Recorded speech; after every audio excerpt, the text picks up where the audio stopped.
Alright guys, welcome back to Half-Fast 719.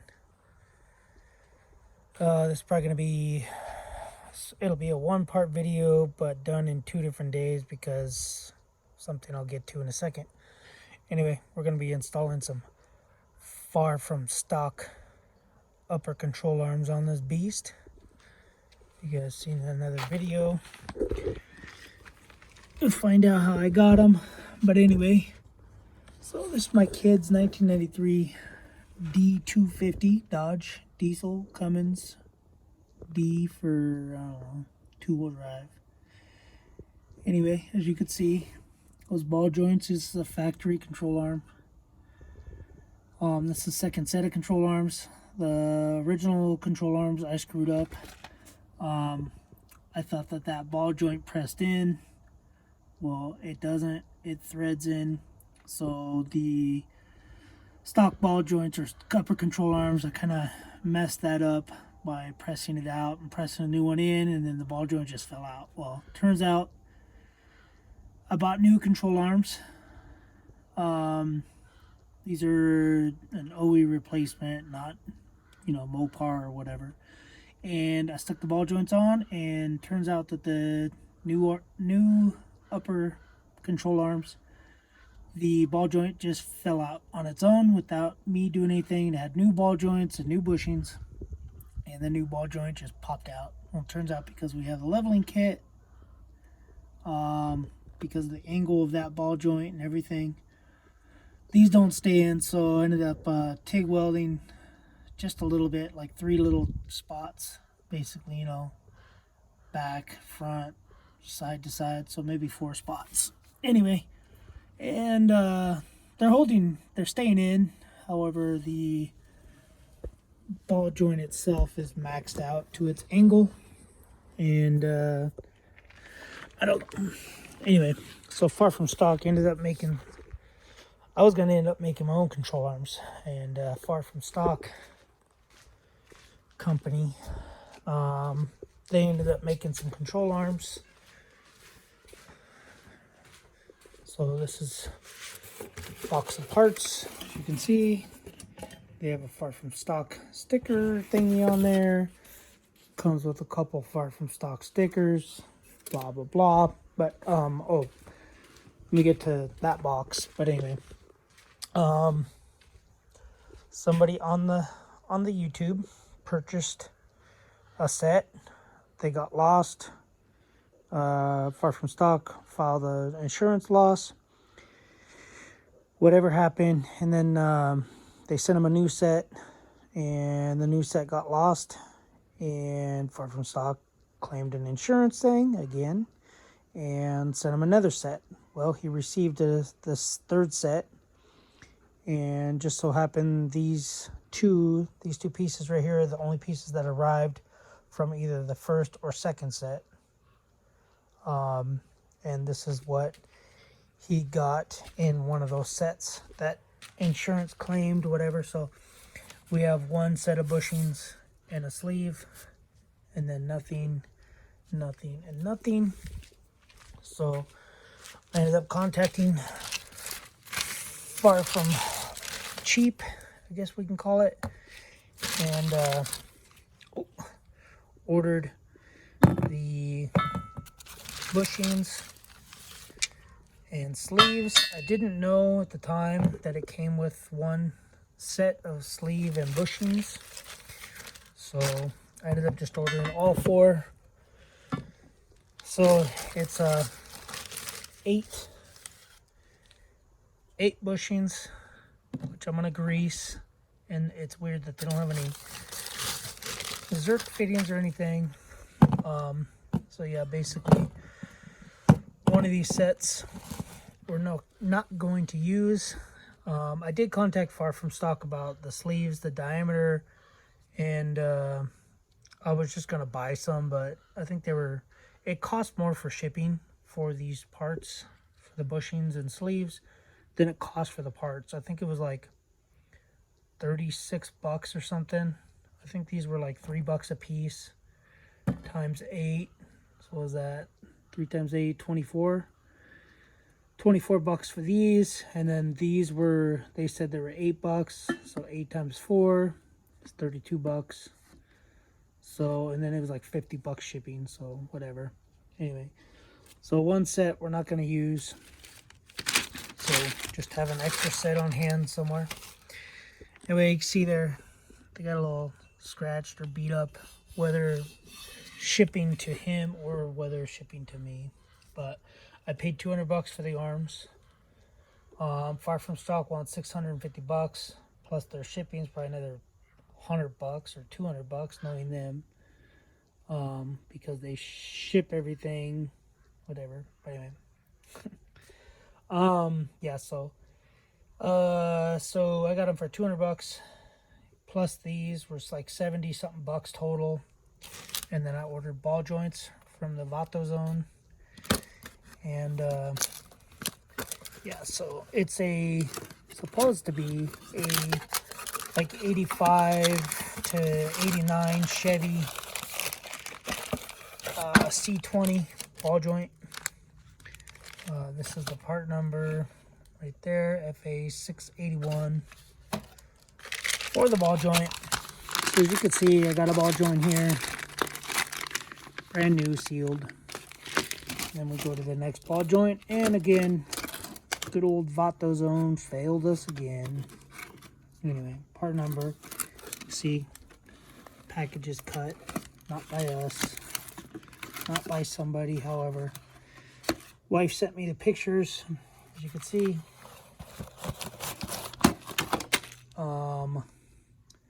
Yeah, it's used. The boot's all torn and cracked right there. It's a new ball joint, but used, I guess. And it doesn't come with all the parts. I'm missing the basically just the castle nut, because I have the cotter pin, the bolts, the nuts, the Zerk fitting. So I'm just missing the castle nut, and you can see the internals in there. So I gotta, actually, you know what, that might not be the internals. Oh, let me sit down. Let me sit down. Oh, that might just be the top ring. So, yeah, I don't know. Let me see if I can't get this up. Because if it's fine, then maybe I'll see if I can find a castle nut or something. Because no stores around here have them. These ball joints, I'd have to order again. And they'd probably send me another bad one. But anyway, yeah, so let me figure all that out. But anyway, what I'm gonna do is I'm gonna take some grease. I don't know, we gotta go to the store anyway. Maybe we'll go into town and tell them to order me a new one. I called our local store, and she told me I had to go in there and buy one, then they can order it, then I gotta go back to the store, so I'd have to make 2 trips. But she said another store about 15 miles away, they have one in stock, or they have 3 in stock. So anyway, yeah, what I can do though, I can use this one since it is brand newed. So I'm not sure how the ball joint goes. Obviously it can't go in that way, so it's gonna have to go on the bottom. If I turn it the right way, and it is not right, so I'm gonna have to figure out what ball joint it is, because you can see the holes don't line up. So another project not gonna happen. So I'm gonna have to return these. I'm just gonna tell them I want money back on this one and the other one, and then I'm gonna have to go from from the drawing board again. So anyway, guys, the project fail on my part, I guess. But yeah, that's all I got. So this video will continue at a later date. All right, see you in the next one. I'll be back on this video. All right, guys, welcome back. Half Fast 719. Not really doing it today, but I did find out what happened with the ball joints. So turns out, far from stock, don't know who or why or what, but they don't know their product. So I ended up contacting them again and was like, hey, I bought some ball joints and they don't fit. After they messaged me and said, oh yeah, 1985, C1500, blah, blah, blah. So anyway, as you saw previous, those ball joints weren't right. So their ball joints are actually from a 1990 C2500. So anyway, so as you can see,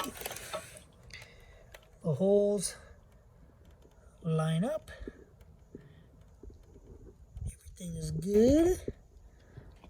So I need to decide whether I want the bolts. I guess the bolts are going to have to go this way. So anyway, gonna throw these things on and yep, go from there. Don't know why they give you like a heat locking nut and a locking washer, but they do. So anyway, yeah, so for the AutoZone part where you can cross-reference it, it is that number, FA1679 ball joint. They had 3 of them. I bought 2 of them. And yeah, so I'm gonna throw this on real quick, throw them on both of them, and we'll see if the kid wants to not drop them, but see if he wants to throw them on his truck. So we'll be back. I'll show you guys what it looks like on the truck. All right, as you can see, I got the intake off with the Audi EPA. All right, guys, kid decided to come out here and change these upper control arms. So these are the far from stock $800 control arms.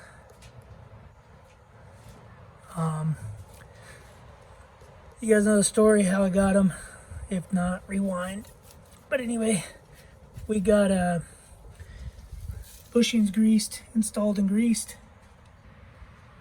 and kid just greased the ball joints.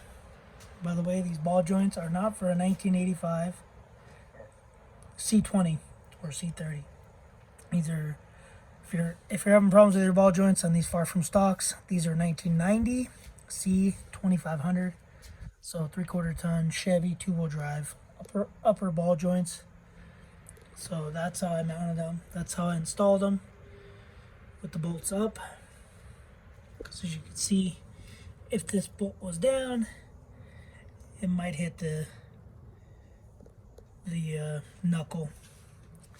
So anyway, see the old blown out control arms.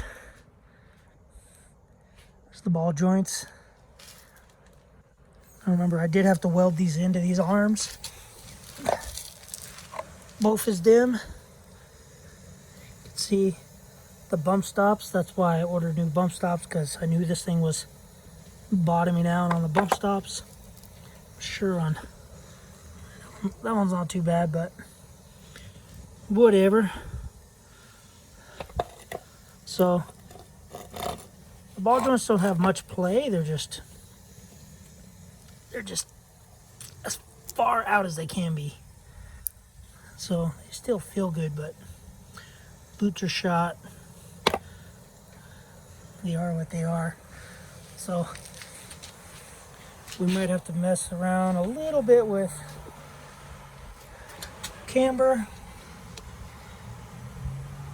And who knows if it'll hit the wheel. We gotta find that out yet. I think somebody said that bought these. I believe maybe, can't remember his name. It might be Turtle Man. He put some of these on his truck. And he said something about the wheels interfering. So anyway, this is what we got. See, I can't even see if bump stops hitting or not.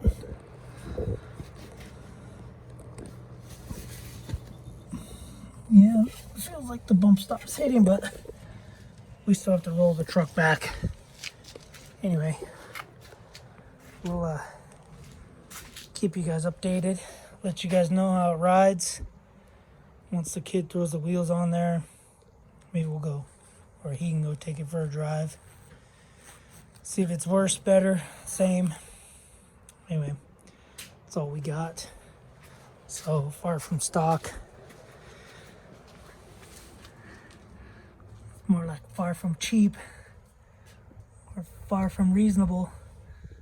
Alright guys, see you in the next video. Thanks for watching. Subscribe, comment, do what you guys do. Drive the truck. The truck does drive a lot better. Well, I wouldn't say a lot better, but it does drive better with the control arms. That Turtle Man said that the wheels would hit with the A-arms fully drooped. Yes, they did hit, but with weight on them, they don't hit. But these are a 4.5 inch offset. I believe he did have to do spacers. So lock to lock, steering lock left, steering lock right. It doesn't hit the A-arms. So these are 16 by 10s, 4.5 inch offset. So I think we're good for his truck. As you saw last video with these blown ball joints. So anyway, I'm gonna call it a night. I'm gonna go in the house. I gotta trim the nails and wash my hands some more. I've only put about a gallon of Purple Power on my hands. So anyway guys, that's all I got. I got a mess. Got a huge mess. Oh, you know what? There is one more screw down there that I gotta find. So, alright guys, I'm gonna look for that screw real quick, and then try to 3D print another one of those. Alright, we'll see you on the next video. Or actually, I'll be back tomorrow, right now.